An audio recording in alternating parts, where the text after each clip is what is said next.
എല്ലാവർക്കും നമസ്കാരം. ഞാൻ ഒരു വീഡിയോ ഇന്ന് ഇറക്കിയായിരുന്നു. അത് പറയാതെ പോയ ഒരു പോയിൻ്റ് ഉണ്ട്. അത് പറയണമെന്ന് വിചാരിച്ചാണ് ഞാൻ ഈ വീഡിയോ ഇറക്കുന്നത്. ശിവനും പാർവതിയും തമ്മിലുള്ള ബന്ധം.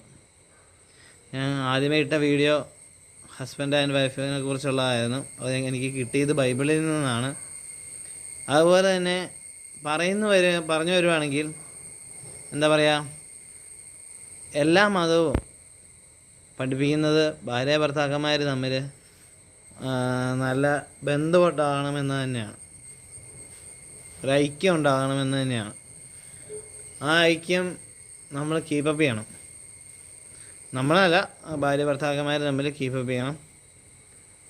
എന്താ പറയുക, ദൈവം യോജിപ്പിച്ചത് മനുഷ്യൻ വേർപെടുത്താതിരിക്കട്ടെ എന്നുള്ളൊരു വചനമുണ്ട്. അത് സത്യമാണ്. ഇപ്പം എത്ര ഡൈവേഴ്സ് കേസുകളാണ് ഈ കാലഘട്ടങ്ങളിൽ വന്നുകൊണ്ടിരിക്കുന്നതെന്ന് നമുക്ക് നോക്കിയാൽ മനസ്സിലാവും. ഒരൈക്യം ഇല്ലാഞ്ഞിട്ടാണ്. ഐക്യം വേണം. പിന്നെ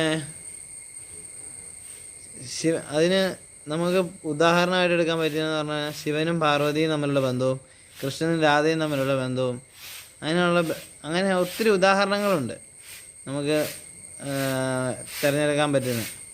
അപ്പോൾ ഇതൊക്കെ ഒരു ഉദാഹരണങ്ങളാക്കി എടുക്കുക.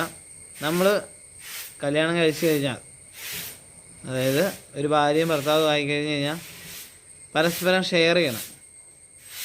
അങ്ങനെ ഒറ്റക്കെട്ടായിട്ട് നിൽക്കാനായിട്ട് ശ്രമിക്കുക. ഇതിൻ്റെ ഒരു ചെറിയൊരു ഷോർട്ട് വീഡിയോ ആണ്. അപ്പോൾ എല്ലാവർക്കും നല്ലൊരു ദിവസം നേരുന്നു. ബൈ.